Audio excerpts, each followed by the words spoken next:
Meus queridos, bom dia. Vamos continuar nossa revisão e a correção da interatividade. Fenômenos atmosféricos é o conteúdo que foi passado, televisionado na semana passada. Então vamos lá. Nós temos aqui um instrumento. Esse instrumento ele serve para medir a temperatura. Certamente vocês já viram um termômetro, que é aquele que mede a febre, né? Mas para medir a temperatura atmosférica não é o mesmo que mede a febre, não. Ele é um pouco diferente. Quando a gente vai ali pelo Aleixo, né, ali perto do Tribunal Enoque Reis, tem um termômetro bem grandão. Não sei se vocês já viram.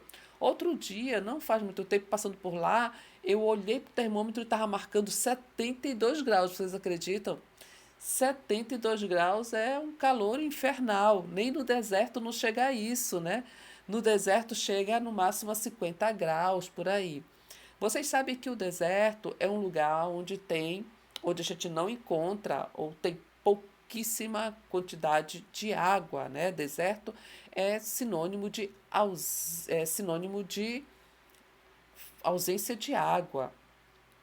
Então, de dia no deserto é muito quente e de noite é frio. Então, por exemplo, no deserto chega a 50 graus de dia, mas de noite chega a 5 graus. Então, isso eu chamo de amplitude térmica diária. Então, voltando lá ao termômetro do Aleixo, estava marcando 72 graus. Então, estava errado, obviamente, né? Devia ser uns 35 graus. Eu não sei por que estava errado.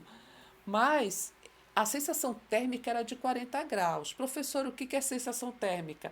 A sensação térmica, pessoal, é aquele calor que eu estou sentindo, às vezes a mais do que a temperatura que está marcando no termômetro. Então, no termômetro está marcando 35 graus, mas eu estou sentindo aqui um calor de 40 graus. Então, isso é a sensação térmica. Por que a sensação térmica é, parece que aumenta a temperatura? Tem vários fatores. Mas aqui, por exemplo, aqui em Manaus, um dos fatores é a umidade. Nós temos uma grande umidade promovida pela floresta, que é a maior floresta tropical do mundo, né? A floresta, ela tem o processo de evapotranspiração, que é o processo assim, como se a floresta suasse, né? Então isso provoca umidade, que vai provocar chuva, e também, né, a grande concentração de umidade também provocada pela maior bacia hidrográfica do mundo. Então, isso tudo vai produzir uma grande umidade e essa umidade em suspensão ela vai conter o calor aqui próximo da superfície. Por isso que a gente tem essa sensação de calor, né? De muito calor. Embaixo nós temos um gráfico. Esse gráfico se chama climograma. O climograma, ele apresenta dois elementos importantes. Quais são esses dois elementos? Olha só. Vocês estão vendo essa linha aqui? Essa, olha só. Essa linha, ela vai medir a temperatura. E vai, as colunas vão medir a quantidade de chuva que ocorreu no ano. É um gráfico anual. Por que, professora, que é anual? Cada coluna dessa aí representa um mês. Observe que aqui embaixo, olha só, aqui embaixo, aqui, nós temos várias letras. Cada letra dessa refere-se a um mês do ano. Então, observe, J, janeiro, F, fevereiro, M, março e vai até D de dezembro. Então, o gráfico, todo lugar ele tem o seu próprio cronograma, seu próprio gráfico. Então, obviamente que esse gráfico, a sua construção, ela só vai terminar no final do ano, né? Então, como é que isso é feito? Isso é feito no centro meteorológico, né, numa estação meteorológica, eles têm vários instrumentos. Mas para produzir elaborar um climograma, é preciso ter um termômetro e é preciso ter um pluviômetro. O termômetro, como vocês sabem, mede a temperatura atmosférica e o pluviômetro ele mede a chuva, a quantidade de chuva. O pluviômetro ele parece um funil. Só que o funil ele tem, né, um buraquinho por onde passa, né, a substância que a gente quer colocar dentro do funil. O pluviômetro ele é tampado. Ele só é aberto quando o técnico vai lá para fazer a leitura. E como é que ele faz? Ele faz assim, todos os dias, isso é feito diariamente. Todos os dias o técnico vai lá, geralmente na mesma hora, né? Ele anota no tablet ou no celular ou no caderninho, ele anota lá a temperatura, né? E ele anota também a quantidade de chuva. No dia que não chove, ele anota zero. Então, com isso, eles vão construindo. Terminou o mês, vamos supor, janeiro, né? Todos os dias de janeiro ele foi lá e mediu a temperatura e a chuva. Ele mediu a temperatura, depois ele dividiu, somou todos os valores e dividiu por 30, tirou uma média. E a mesma coisa ele fez com a quantidade de chuva, né, do mês de janeiro. Então, cada coluna dessa daí representa a quantidade de chuva que ocorreu no mês. Então, como é que a gente analisa? A gente analisa assim, né? A gente analisa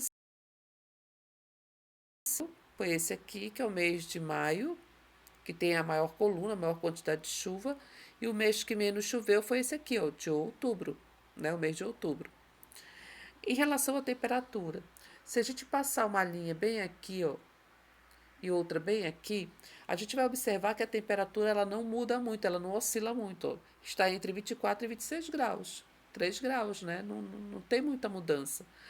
Agora, se a gente observar o outro, o gráfico 2, a gente vai perceber diferença.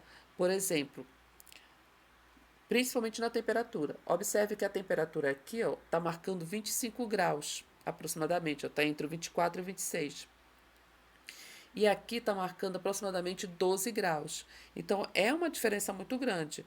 25 graus no verão e 12 graus no inverno. Então, o verão neste lugar é quente e o inverno é frio. Já o índice de chuva não oscila muito. Observe que as colunas elas não têm assim uma muito baixa e outra muito alta, né? Elas estão mais ou menos padronizadas. Então, o mês que mais choveu, esse mês aqui, que é o mês de julho, né? E o mês que menos choveu, esse mês aqui, que é o mês de novembro. Então, é muito fácil analisar um climograma.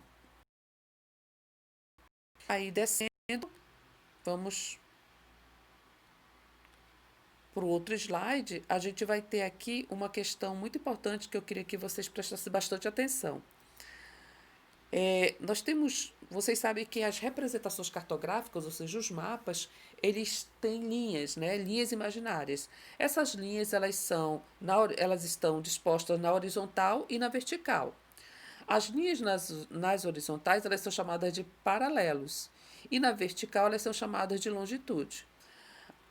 O principal paralelo é esse aqui, ó. É esse aqui.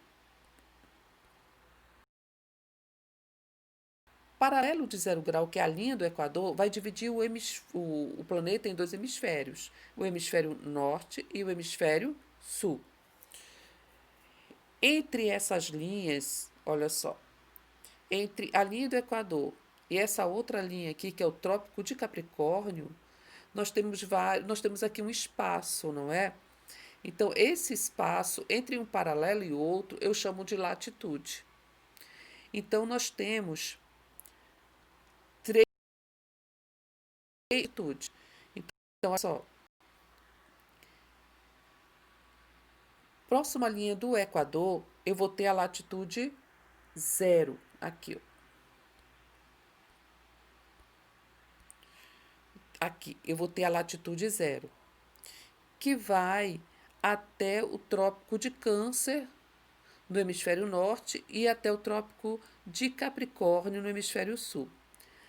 Nessa região aqui, eu vou ter a latitude média, que vai do Trópico de Câncer até o Círculo Polar Ártico, no hemisfério norte, e do Trópico de Capricórnio até o Círculo Polar Antártico, no hemisfério sul. E aqui, do Círculo Polar Ártico até o extremo norte do Polo Norte, eu vou ter a alta latitude. Então, são três, olha só. Baixa latitude, que vai da linha do Equador até o Trópico de Câncer. Média latitude, que vai do Trópico de Câncer até o Círculo Polar Ártico e a alta latitude que vai do Círculo Polar Ártico até o extremo norte do Polo Norte. Então, essas latitudes, elas vão influenciar o clima de um determinado lugar. Então, a gente vai agora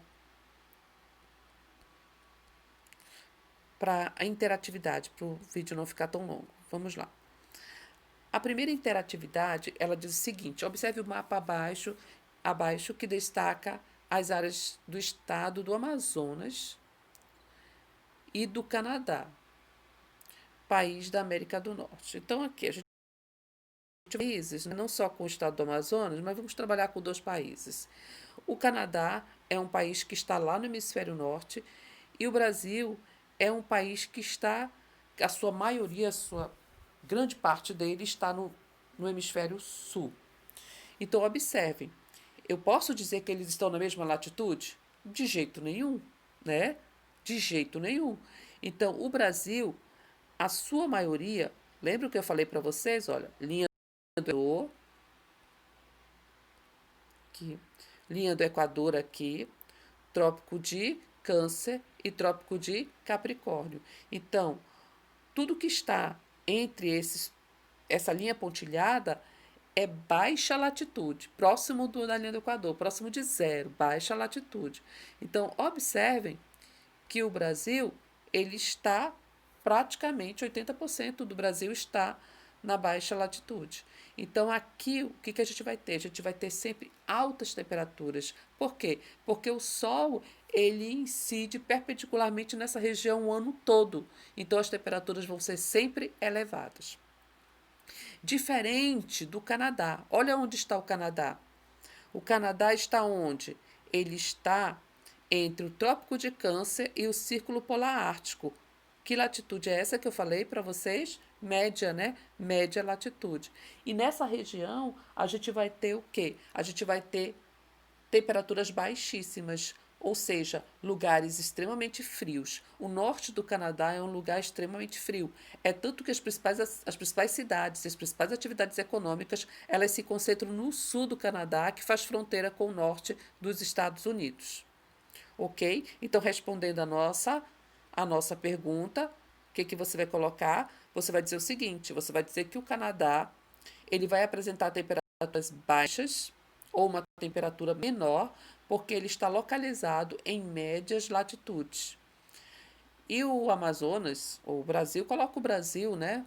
Ou o Brasil, ele vai apresentar alta temperatura, porque ele está localizado, na sua maioria, em baixa latitude. Certo? Muito simples, né? A segunda interatividade, ele vai, ele vai tratar da latitude também, mas de um país, olha só, é sobre a França. A gente olhando assim parece que é a mesma questão, mas não é.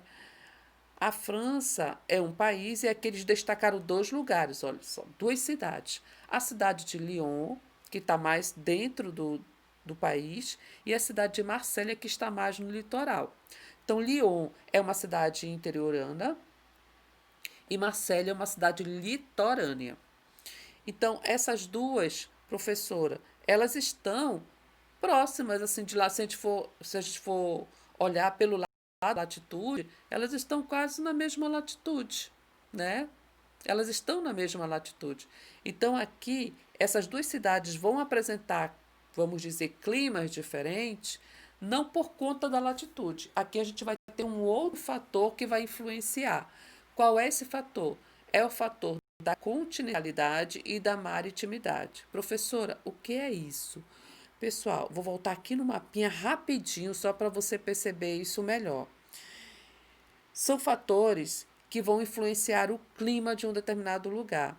Então, observe, quanto mais próximo do mar for um lugar, ele vai ter a influência da maritimidade. O que é isso? Nós temos aqui o corpo líquido e o corpo sólido, né? Terra, corpo sólido. Oceano, mar, corpo líquido. A água, ela aquece devagar, mas ela também vai se resfriando devagar. Se você colocar uma panela vazia no fogão e uma panela cheia, uma panela com água no fogão, se você colocar ao mesmo tempo, você vai perceber que a panela vazia, ela vai aquecer rapidinho. Vai demorar um pouco mais a aquecer. Entretanto, quando você desligar o fogão, você vai perceber que a panela vazia, ela vai esfriar mais rápido do que a panela com água. Então, na natureza acontece a mesma coisa. Então, o oceano ele custa se aquecer e ele demora a se aquecer. Ele demora a se esfriar. Nisso, quando ele demora a se esfriar, quando, por exemplo, essa cidade litorânea aqui, quando chegar o inverno nessa cidade litorânea, que a temperatura baixa, o que, que acontece? O oceano, o mar, ainda está quentinho. Os ventos quentes do oceano vão soprar em direção a essa cidade, amenizando a temperatura, fazendo com que a temperatura não fique tão congelante, né, tão fria durante o inverno. Isso é influência da continentalidade. A continentalidade ela vai ocorrer em lugares distantes do mar. Então, nesse caso, nesses lugares, eu vou ter um verão extremamente quente e eu vou ter um inverno extremamente frio. Então, eu vou ter amplitudes térmicas aí entre as duas regiões, entre muito grande. Então, voltando aqui a Lyon e Marsella, né? O que a gente vai ter aqui? A gente vai ter, no caso de Lyon, a influência da continentalidade, porque está distante do mar, está encravado aí, está quase no meio do país. E Marsella, a gente vai ter a influência da maritimidade, porque está próximo do mar. Qual vai ser, qual vai ser a diferença? A diferença vai ser que em Marsella, o verão não vai ser tão quente e o inverno não vai ser tão frio. Então, eu vou ter temperaturas amenas nas, tanto no verão quanto no inverno. E o que são temperaturas amenas? São temperaturas agradáveis. Então o verão não vai ser quente, aquele calor insuportável, e o inverno não vai ser aquele frio, né? Aquele frio terrível. Em Lyon, eu vou ter o contrário. Em Lyon, eu vou ter um verão muito quente e um inverno muito, porque Lyon vai ter a influência da continentalidade. E é isso que a gente vai colocar aqui na resposta, né? Então, qual das duas áreas destacadas possui a maior temperatura e a menor? Então, a maior temperatura a gente vai observar em Lyon, pela influência da continentalidade. Então, o verão vai ser sempre quente, né? E quem vai ter a menor temperatura em média vai ser Marsella. Vai ter sempre temperaturas amenas, tanto no verão quanto no inverno, por conta da influência da maritimidade. Ok? Vamos à próxima interatividade. A próxima interatividade está perguntando: a pressão atmosférica é igual em todos os lugares? Esta frase é falsa ou verdadeira? O que é pressão atmosférica? Pessoal, a pressão atmosférica é o peso do ar sobre nossas cabeças. Então, observem aqui, ó. O ar ele exerce um peso sobre nossas cabeças e esse peso é maior nos lugares mais baixos. Vamos imaginar aqui uma situação. Vamos passar uma linha bem aqui, ó, e vamos imaginar uma situação. Vamos imaginar alguém aqui e alguém aqui, ó. Então, qual dessas duas pessoas, vamos imaginar que tem uma pessoa aqui e outra aqui. Qual vai receber maior quantidade de ar? Qual vai ter o maior peso de ar atmosférico? É quem está mais próximo da montanha ou quem está mais distante na área mais baixa? Quem vai receber o maior peso? É quem está na área mais baixa. Observe a quantidade maior, a seta. Ó. Vamos imaginar que a seta maior seja a quantidade de ar e a seta menor, quantidade de ar menor. Então, quem está no topo da montanha tem menor pressão atmosférica. Quem está bem no sopé da montanha ou lá na baixa altitude vai ter menor pressão atmosférica. Então, respondendo à nossa